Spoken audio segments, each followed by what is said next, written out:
सतकोंडी हा आमचा गाव रत्नागिरी जिल्ह्यात आणि रत्नागिरी तालुक्यात आहे.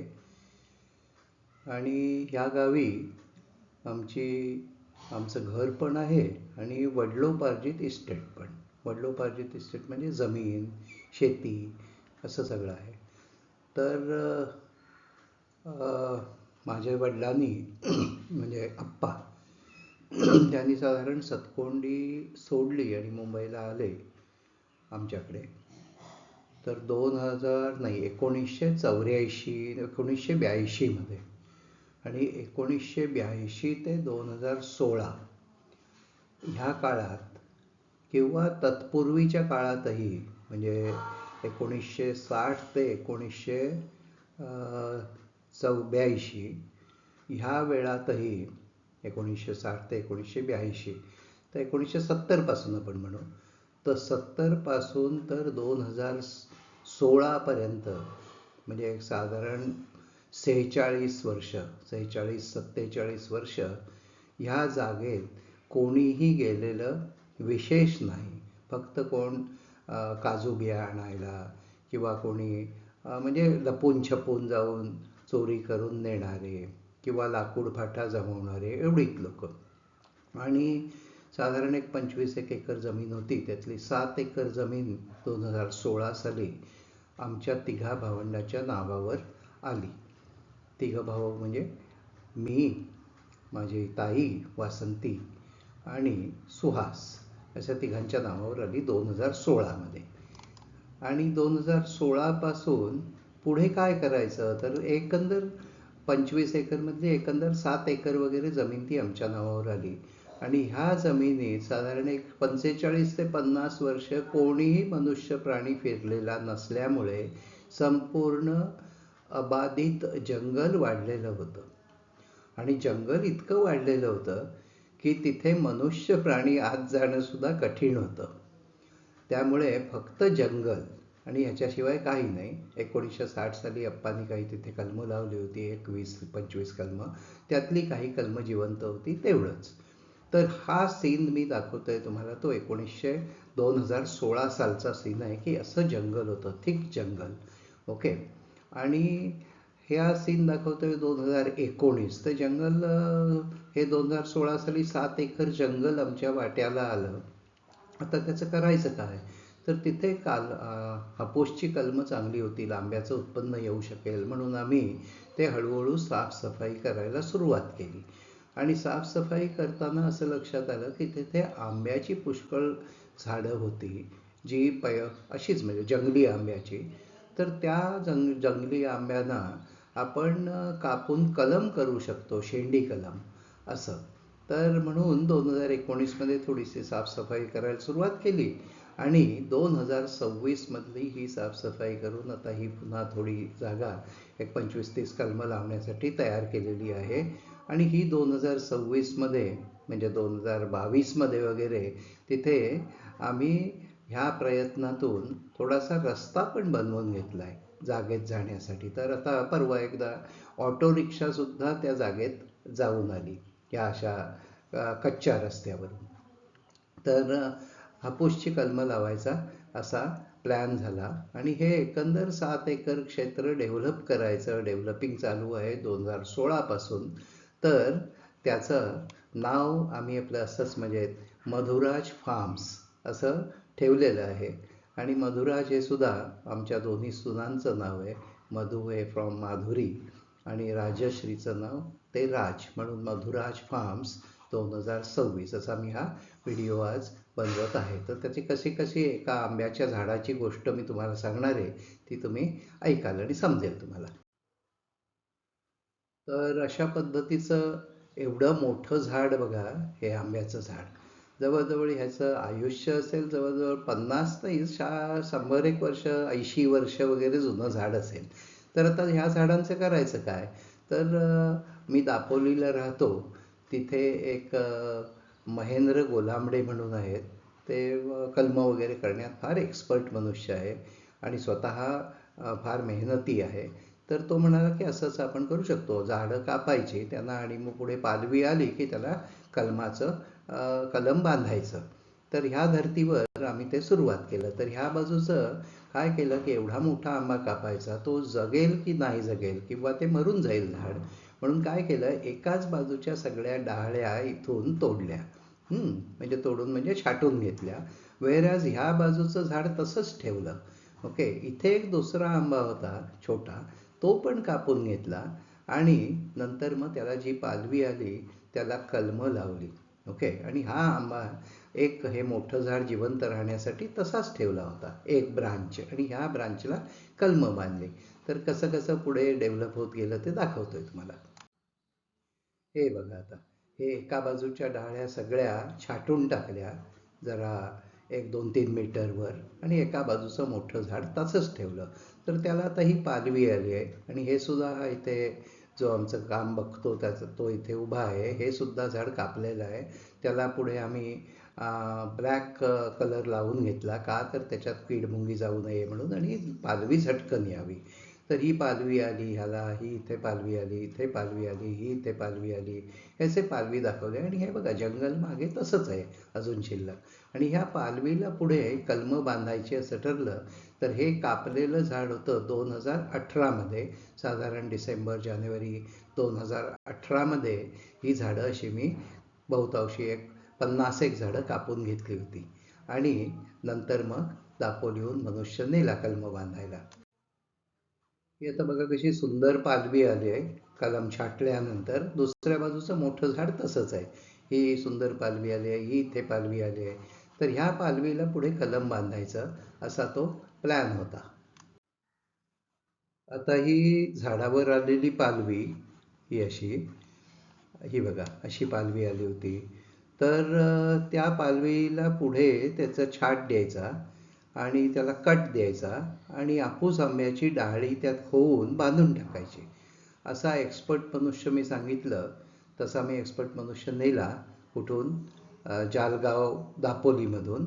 आणि त्याचं नाव महेंद्र गोलांबडे. तारीख होती 8 एप्रिल 2019. आणि ह्याला ते म्हणतात इकडे शेंडी कलम, हे कोकण कृषी विद्यापीठाने डेव्हलप केलेलं आहे. तर असं शिडी लावून, का तर ते एक 15-20 फूट उंचावर होतं, तर शिडी लावून हे असं कलम बांधून घेतलं. त्या दिवशी जवळजवळ अशा डाळ्या त्याने 150 वगैरे बांधल्या होत्या. तर हे बघा कसं दिसतंय, हे बघा इथे दिसतंय प्लॅस्टिक बांधलेलं आहे, आणि ही हापूसची डाळी आहे, ही छोटी दिसते ही. आणि ही आंब्याला, जे कापलेला आंबा होता ना छाटलेला असा, तर त्या छाटलेल्या याला अशा डाळ्या बांधून घेतल्या. तारीख आहे 8/4/2019. आणि सांगितलं तसं एक जवळजवळ 100-150 झाडांवरती अशा डाळ्या बांधून घेतल्या होत्या त्यावेळी. आता त्या डाळ्या ज्या बांधलेल्या होत्या त्यांना काही पाणी वगैरे लागलं नाही, प्लॅस्टिकमध्ये असतात, आणि एकाचा झाडाचा रस दुसऱ्या डाळीला पोचतो आणि त्याला अशी पुढे पालवी येत जाते, आणि वाढणारं झाड हे हापूसचं म्हणजे नवीन जातीचं होतं. तर हे सगळं तसं हे झाड वाढलेलं आहे असं दिसत आहे आपल्याला या चित्रात. हे त्या झाडाच्या बाजूला एक छोटं झाड होतं, म्हणजे मनुष्य जो पाय ठेवून उभा होता ते आहे हे. आणि हे एक ब्रांच जी म्हटलं ना छाटून ठेवलेली, ते आहे हे. तर ते असं हापूसचं कलम वाढीला लागलं. आता बघा, 2019मध्ये हे बांधलेलं. 2022 पर्यंत, 26 पर्यंत, 21 एप्रिल 2026 पर्यंत या झाडाच्या बाजूला एक मोठं झाड होतं, आंब्याचंच झाड होतं, पण ते कापलं गेलं नव्हतं किंवा त्याला ब्रांचिंग म्हणजे त्याचं काही प्रोनिंग वगैरे केलेलं नव्हतं, छाटलेलं नव्हतं. आणि ह्या पण झाडाची जी बाजूला मोठी डाळी होती ती पण नव्हती छाटलेली. त्यामुळे संपूर्ण सावली ह्या झाडांवरती येऊन राहिली होती. हे बघा, हे एक कलम आहे ते छोटंवालं, म्हणजे त्या झाडाच्या बाजूचं छोटं, आणि इथे हे झाड आहे ते. आणि इथे ही मोठी सावली खाली झाडं होती, त्यामुळे ती काही वाढत नव्हती. आणि हे किती वर्ष झाली, जवळजवळ 7 वर्ष झाली. तर अशी परिस्थिती होती. म्हणून मग हे 21 एप्रिल 2026 रोजी हे हे झाड आंब्याचं खालच्या बाजूचं, ज्याची सावली येत होती, हे कापून घेतलं. आणि इथे सुद्धा याच्या बाजूला जी मोठी डाळी होती ते पण कापून घेतलं. दाखवतो पुढे. हे बघा दिसतंय. आता हे ते छोटं झाड, हे हापूसचं झाड वाढत आहे. पण सावली असल्यामुळे त्याची ग्रोथ एवढीच झाली 6-7 वर्षात. आणि ह्याची पण ग्रोथ एवढी झाली. ही बघा, हे सगळं हापूसचं झाड आहे हे. हां, म्हणजे रायवळ आंब्यावरती हापूसचं कलम बांधलेलं आहे. ते हे 21 एप्रिल 2026चा फोटो आहे हा. आणि हा इकडे मोठ्या आंब्याचं झाड होतं, त्याची त्याच्यावर सावली होती. इथे दुसरं आंब्याचं झाड होतं, त्याची त्याच्यावर सावली होती. आणि कुठलंही झाड सावटाखाली, आम्ही म्हणतो सावटाखाली म्हणजे जिथे सावली असेल, ज्याला सूर्यप्रकाश मिळत नाही, ते कधीही वाढू शकत नाही आणि तसंच राहतं. तर हे 21 एप्रिल 2026 रोजी हे झाड आम्ही ठरवलं आणि कापून घेतलं. कारण इतके वर्षसुद्धा नव्हतं कापायचं असं नाही, पण हातच पोचले नव्हते, श्रम कमी पडत होते, इच्छा कमी पडत होती आणि इतर सतकोंडीपर्यंत पोचणं हे सुद्धा कठीण होतं. तिथे बळ मिळणं कठीण होतं. त्यामुळे हे तसंच राहिलं होतं. तर ते जवळजवळ 7 वर्षानंतर हे झाड कापलं, इथलं दुसरं झाड कापलं आणि आता नंतर तुम्हाला त्याची स्टोरी पुढे सांगतो त्या झाडाची. हे पण त्याच पद्धतीचं एक झाड होतं दुसऱ्या बाजूला. 8 एप्रिल 2019ला इथे पण शिडी लावून वरती हापूस डाळ्या लावल्या अशा त्याला. पण झाड मात्र तोडून झालं होतं आणि त्याचं नॉर्मल आंब्याचं झाड होतं, ते वाढू दिलेलं नव्हतं. आणि हे ते झाड आहे बघा, दिसतंय. हे झाड बघा किती सुंदर झालं आहे. आणि हे आता 2026मध्ये, ओके, एप्रिल 2026मध्ये इतके आंबे लागलेले आहेत त्याच्यावरती. आणि हापूसचं कलम म्हणून ते झालं आहे आणि इतकं सुंदर झालं आहे हे बघा. म्हणजे एवढं एवढं मोठं झालं 7 वर्षात, का त्याला सावली काढण्यात आम्ही यशस्वी झालो होतो. वेरॅज या दुसऱ्या झाडाची सावली काही काढू शकलो नाही. अशी अनेक झाडं आहेत ज्याची सावली नाही काढू शकलोय. पण हे तुम्हाला एक फरक दाखवण्यासाठी दाखवतोय. आणि आता बघा, हे एप्रिलमध्ये हे झाड कापून झालं, ह्याच्या खालचं झाड कापून झालं, हे वाढीला लागलं आणि हे आता कलम वाढीला लागलं. ओके. आणि हे कलमाच्या डाळ्या आहेत सगळ्या, हे आता वाढतील. आणि आता हे सगळं कापल्यानंतर हा फोटो मी घेतला आहे 16 मेला. 16 मेला मी तिथे गेलो होतो तेव्हा. हे बघा, हे आता हापूसचं कलम कसं वाढायला लागलं बघा, लगेच कसा फरक दिसतो. आणि हे पण कलम वाढेल आणि मला वाटतं पुढच्या 5-6 वर्षात हे फार मोठं कलम होईल आणि ह्याला पण पुष्कळ आंबे लागायला लागतील. हे जंगल जे आहे हे साफ करायला लागेल. ते आता आम्ही साफ करून घेऊ हळूहळू यथावकाश. पण एकदा ते करणं गरजेचं आहे. म्हणजे हे पण झाड वाढेल, हे पण हापूसचं आहे आणि हे पण हापूसचं आहे. आणि हापूसची झाडं वाढवण्यासाठी म्हणजे लावण्यासाठी कलमं जर लावली जमिनीत, तर त्याला एक एक झाडाला जवळजवळ 5-5 हजार रुपये खर्च येतो, एक झाड लावण्यासाठी आणि ते 1 वर्ष वाढवण्यासाठी. पण ही झाडं निसर्गाने बनवलेली, निसर्गातच वाढलेली, त्याला इम्युनिटी जास्त असते, त्यामुळे झटकन आंब्याचं रोप तयार होतं आणि कलम तयार होतं. म्हणून ही फार सक्सेसफुल पद्धत आहे. याला म्हणायचं शेंडी कलम. तर हा फरक मी तुम्हाला दाखवतोय. तर आता 7 वर्षांनी आमचे हात पोचले. हे कापून झालं, दुसरं झाड कापून झालं, सावली निघून गेली आणि आता जरा इकडे जे वेली वगैरे वाढल्या आहेत हे जरा काढलं की ते व्यवस्थित चांगलं दिसून येईल. आणि हापूसचं कलम सुद्धा सुंदर होईल, जे आधीच्या चित्रात दाखवलं आहे तसं. तर अशा ह्या बागा डेव्हलप कराव्या लागतात आणि त्यासाठी फार कष्ट करावे लागतात. तेव्हा तो हापूसचा आंबा जो आता 100 रुपये एका आंब्याला पडतात, 150 पडतात, 200 पडतात, ते जेव्हा मार्केटमध्ये येतात तर त्याच्यामागे इतके कष्ट असतात. आणि हे आता कष्ट काय, आम्ही ह्याचे काय आंबे पुष्कळ खाऊ अशातला भाग नाही, पण कोणाला तरी होईल. कारण आमच्या आधी आमच्या आजोबांनी पणजोबांनी ज्यांनी लावली झाडं, त्याचे आता फळं आम्हाला मिळतात. तशी ही फळं पुढच्या पिढीला, पुढच्या पिढ्यांना मिळतील अशी एक सदिच्छा आमची. आणि असं हे मी एक फोटो करून त्याची मेमरी करून ठेवलेली आहे आणि म्हणून ही ह्या आंब्याची गोष्ट सांगितली. हा आंब्याचं झाड आहे सतकोंडीला. हा एरियाचं नाव आहे कोंडवी आणि आमच्याकडे ही जमीन आलेली आहे, त्याला आम्ही नाव दिलं आहे मधुराज फार्म.